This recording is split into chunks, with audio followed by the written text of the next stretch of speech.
Olá para você que nos acompanha aqui no Hoje TV, seja muito bem-vindo. Está começando agora o Hoje de Frente com o Poder. Nosso entrevistado nessa edição é Robson Salazar, professor, economista, diretor de gestão corporativa da Saneago. Diretor, muito obrigado pela presença aqui na sede do Hoje, muito obrigado por essa entrevista. A gente começa perguntando. Em 2008 houve uma crise mundial, mas o Brasil praticamente não foi afetado, ou foi muito pouco afetado. Agora o Brasil está em crise. O que provocou essa crise atual no Brasil? Olá, Murilo. Bom, o que provocou foi que o Brasil, confiante de que não seria atingido pelaquela crise, acabou que não tomou as medidas necessárias para que a economia continuasse com toda aquela estrutura que fez com que a crise não afetasse tanto o Brasil naquela época, e acabou que o governo federal não utilizou de forma adequada as políticas que ele tinha para poder manter a situação macroeconômica do país sob controle. O Brasil, então, piorou muito de lá para cá. Quais seriam essas medidas que faltaram, essas políticas? Bom, primeiro que as medidas estruturantes que seriam necessárias e há anos vêm se arrastando, como a reforma tributária, a reforma política, nada disso ocorreu durante esses anos todos. E segundo, houve um certo relaxamento por parte da equipe econômica com os gastos públicos. Então, o Brasil perdeu muito com essa história de não querer cortar os gastos públicos. Pelo contrário, houve uma expansão e ficou mais preocupado aí com a manutenção, principalmente do crescimento econômico, com base no crédito. Isso, no curto prazo, é bom para a economia, mas em um determinado momento isso passa a ser um problema, à medida que você utiliza o crédito como um mecanismo de fazer a economia crescer. Há um limite que é o endividamento, tanto das pessoas quanto das empresas. Então, é uma medida que ela não é duradoura. Pode-se afirmar que houve uma gastança generalizada? Com certeza, por parte, principalmente com a manutenção da máquina pública na esfera federal, houve sim um total descontrole. Tanto que o número de ministérios, os gastos com a folha de pagamento, nunca apresentou uma tendência de queda ou de estabilização.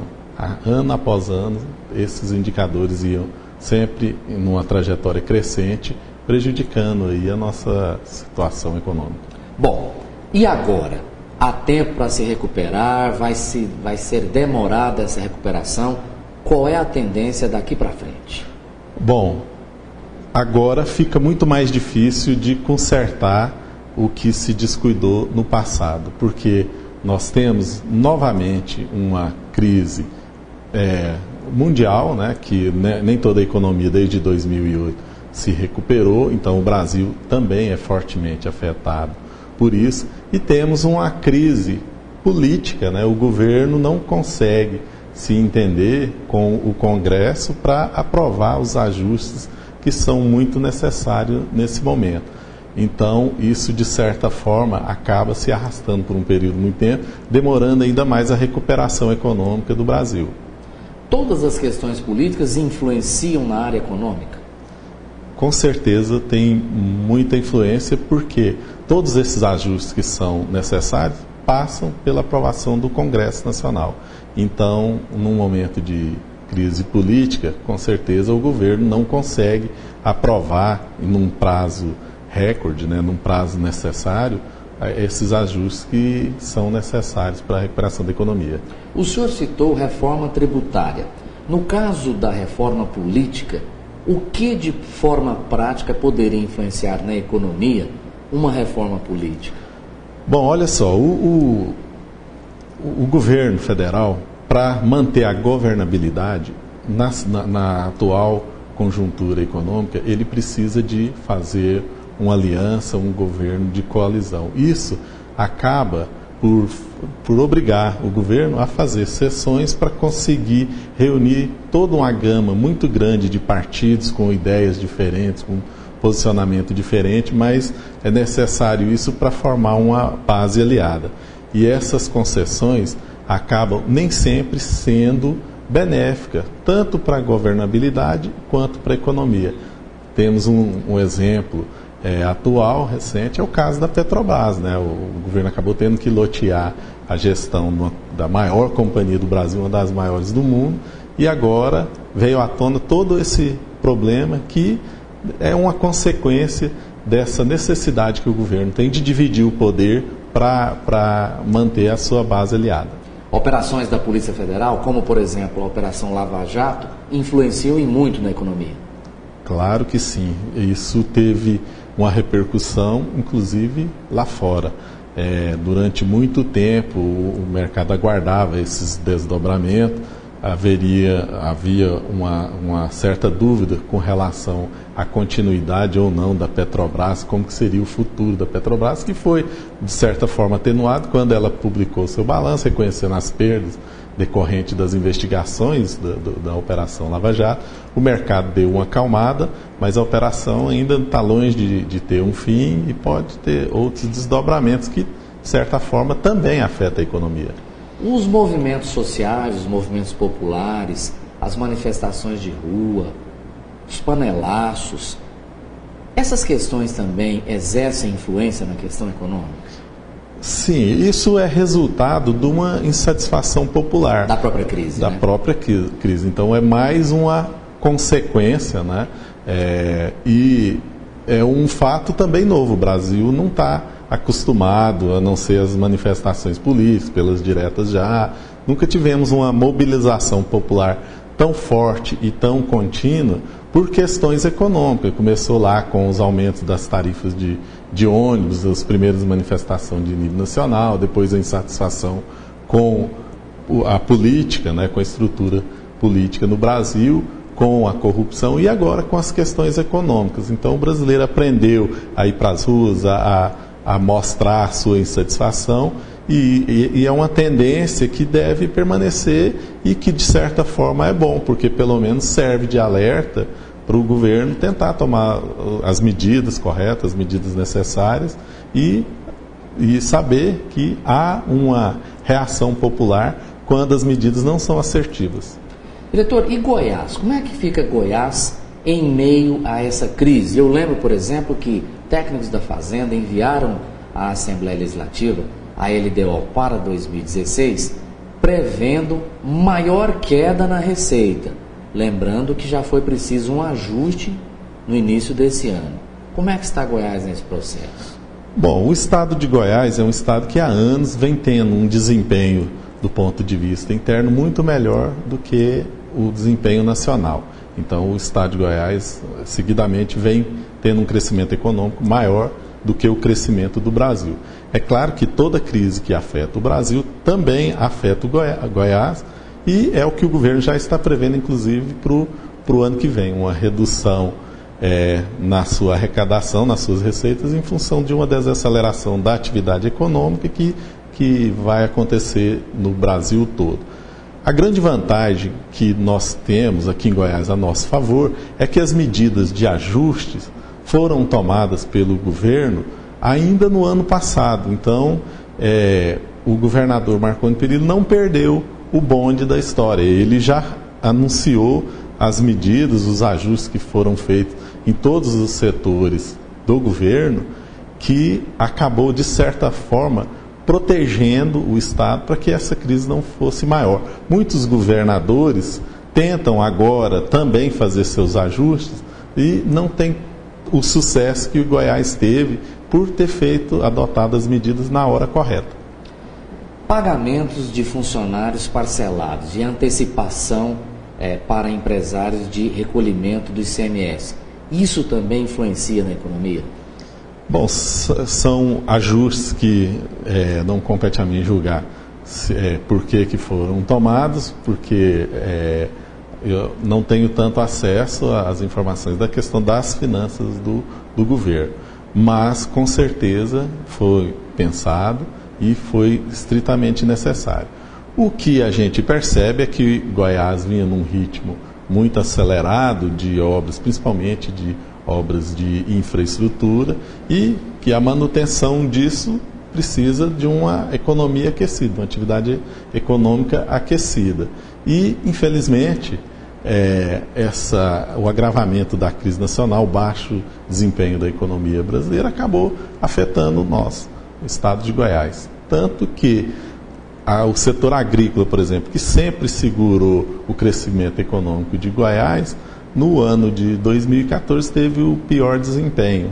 O que segurou mesmo esse crescimento acima da média nacional, na verdade, foi o setor de serviços, onde esses investimentos feitos pelo governo do Estado foram muito relevantes, contribuiu de forma forte para o crescimento econômico do Estado de Goiás, e também o setor de indústria. Então, desmistificando aquela máxima que sempre é comentado, que o Estado de Goiás é um estado agrícola, principalmente os outros estados, o pessoal de fora enxerga Goiás como um estado. Mas os próprios goianos dizem isso. Exatamente, né? E isso já não é mais verdadeiro. Mas o agronegócio não é mais o nosso carro-chefe da economia?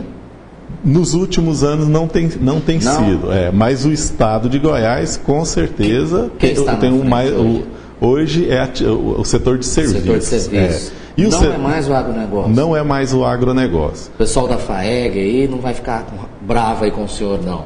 Claro que não, porque isso acontece também no Brasil todo, né? Isso é uma evolução da economia. E, mesmo assim, o estado de Goiás é o grande celeiro do Brasil, é um dos maiores produtores, e na economia brasileira, Goiás é o carro-chefe do agronegócio. Mas na economia goiana, não é o agronegócio que prepondera hoje, principalmente na questão da sustentação econômica. É o setor de serviços. O setor de serviços, atualmente. Muito bem. Robson Salazar, só um minutinho, por favor. Nós vamos fazer um rápido intervalo, daqui a pouco a gente volta aqui no Hoje TV, com o programa O Hoje de Frente com o Poder. Continue com a gente.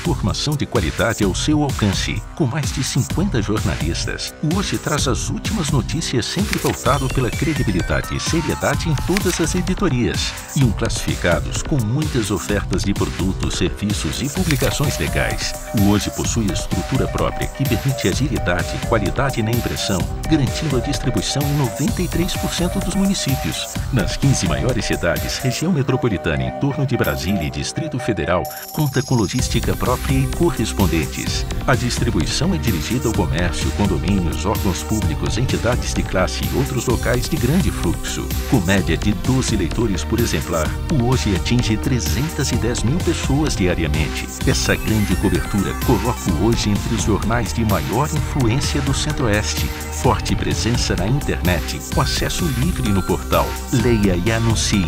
O Hoje, o único com informação gratuita que tem conteúdo.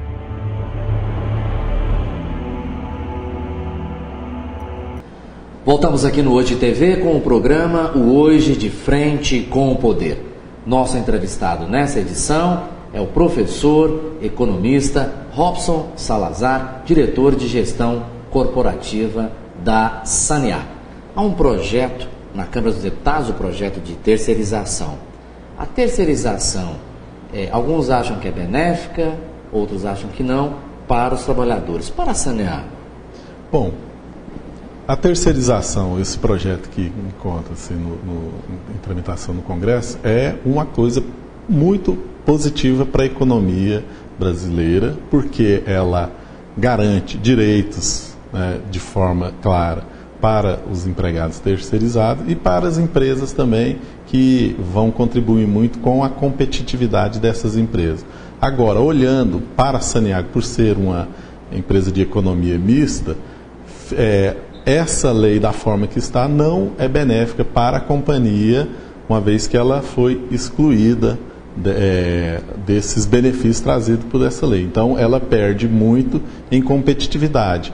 E hoje, o setor de saneamento, como já temos uma lei, todo aquele arcabouço legal que afugentava as empresas privadas de atuar no setor de saneamento, não existe mais. Então, a empresa Saneágua, ela compete com empresas privadas. Então, se você tem uma competidora que pode se beneficiar da terceirização e a Saneago não, fica difícil uma competição do ponto de vista de maior eficiência e melhores condições de competitividade. Então, para a Saneago, para as empresas estatais de saneamento ou municipais, as empresas públicas, de modo geral, foi muito ruim. Qual a relação da terceirização com essa subdelegação que foi feita pela Saneago, por exemplo, Aparecida, de Goiânia, Trindade, Rio Verde, salvo engano, Jataí, né?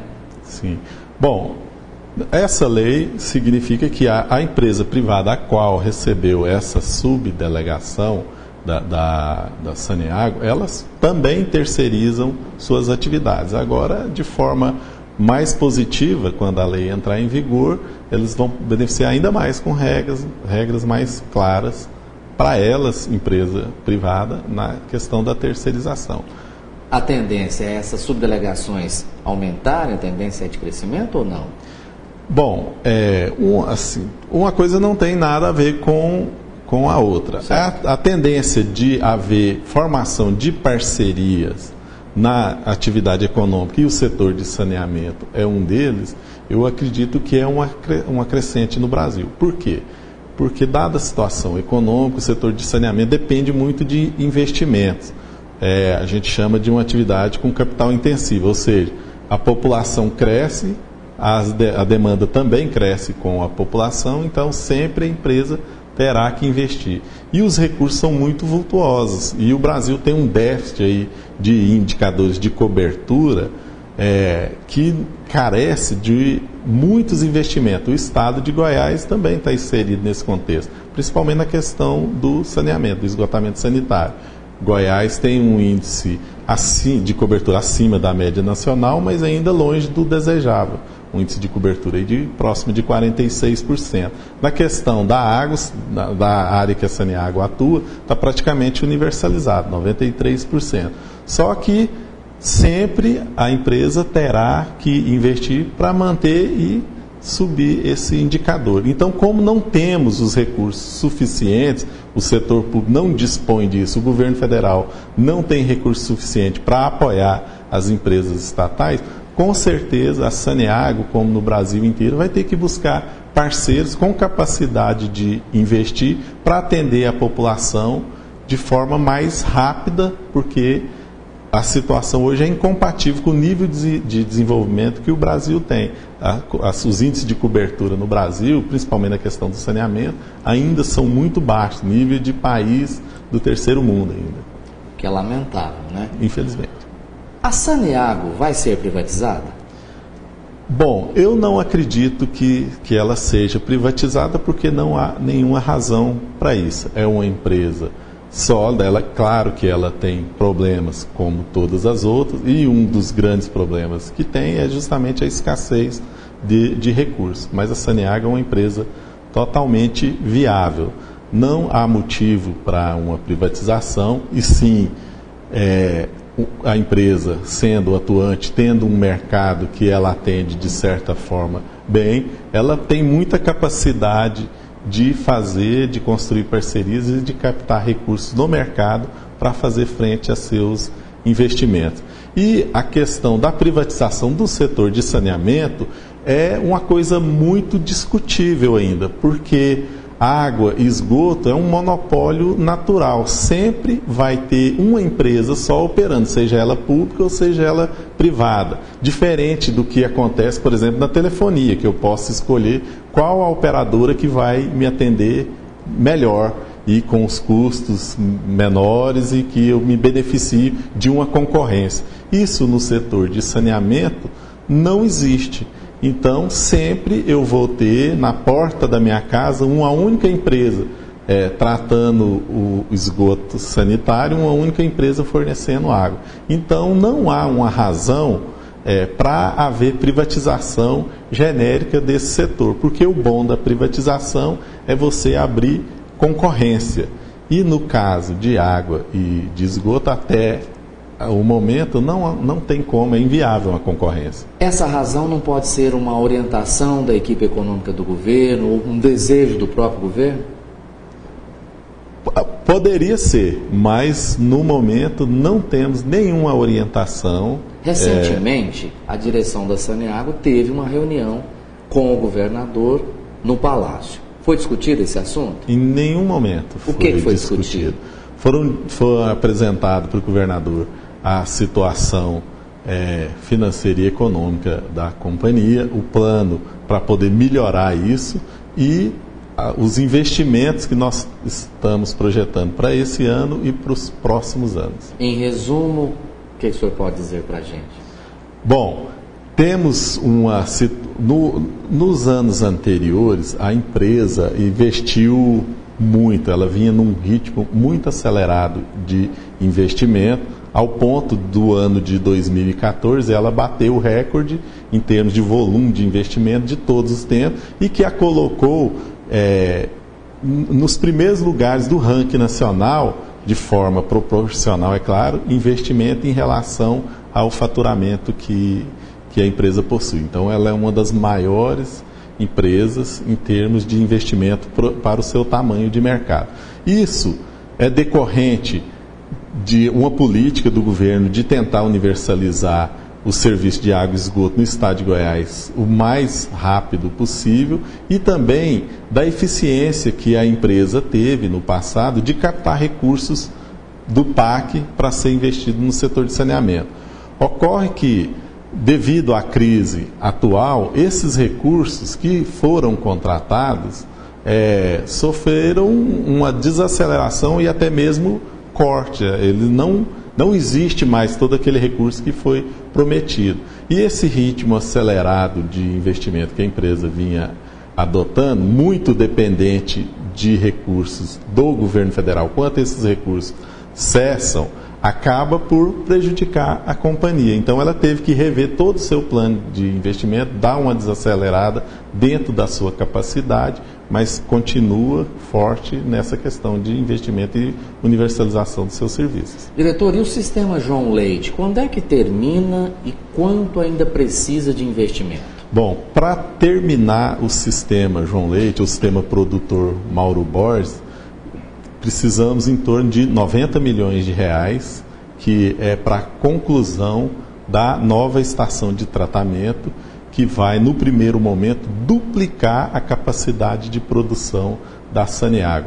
Esses 90 milhões de reais já estão no caixa, porque a empresa emitiu uma debêntures e já fez a concorrência, encontrou o banco para coordenar essa operação e o banco deu uma garantia firme de colocação. Isso se esses títulos não forem absorvidos pelo mercado, o próprio banco vai encarteirar. Então, esses recursos para terminar essa obra já estão garantidos, já estão contratados e não é do governo federal. É uma operação de mercado mesmo. Da própria empresa. Da própria empresa, dentro da sua capacidade de endividamento. Ela teve um sucesso muito grande nessa captação, foram convidadas 15 instituições financeiras para participar, 8 apresentaram propostas, e todas elas com garantia firme de colocação. Então ela poderia captar até mais, se quisesse. Além desses 90 milhões. Mais nada, esses 90 milhões termina o sistema de produção e junto com essa operação de 90 milhões, também já contratada no mesmo pacote, mais 118 milhões, que é para iniciar o sistema de distribuição, que vai levar esse excedente de água que se tem decorrente da entrada em operação do sistema Mauro Borges para toda a região metropolitana. Então, nós iniciaremos ainda nesse ano, com o recurso no caixa, o linhão, ou seja, uma adutora que vai levar água de Goiânia para Aparecida de Goiânia, para atender toda a cidade, universalizar o atendimento do abastecimento de água naquela cidade, vai liberar, desafogar o sistema produtor do Meia Ponte para atender as demais cidades, Trindade, Goianira, Aragoiânia, todas as cidades adjuntas da região metropolitana e, com isso, a questão do abastecimento de água na região metropolitana de Goiânia está solucionado por os próximos 30 anos.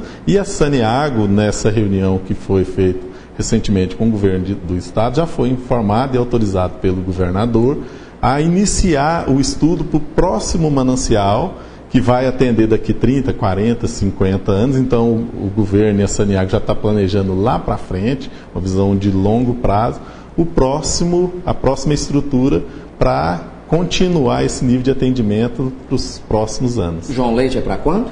João Leite, eu acredito que em dezembro ou no mais tardar no primeiro trimestre de 2016, nós temos essa obra em pleno funcionamento. O que falta para terminar? Por que não termina antes? Porque depende não mais de recursos, os recursos já estão no caixa, depende de equipamentos que são específicos para uma estação de tratamento daquele porte. Então isso não tem prateleira, precisam de ser fabricados, já foram encomendados grande parte desses equipamentos, mas tem equipamento que demora 6 meses só na sua produção e depois de pronto entregue mais um tempo para poder instalar e testar esses equipamentos. Então a previsão é que no final do ano, mais tardar no primeiro trimestre, tenhamos essa estação de tratamento em plena produção. Ok. Estivemos então com Robson Salazar, professor, economista, diretor de gestão corporativa da Saneago.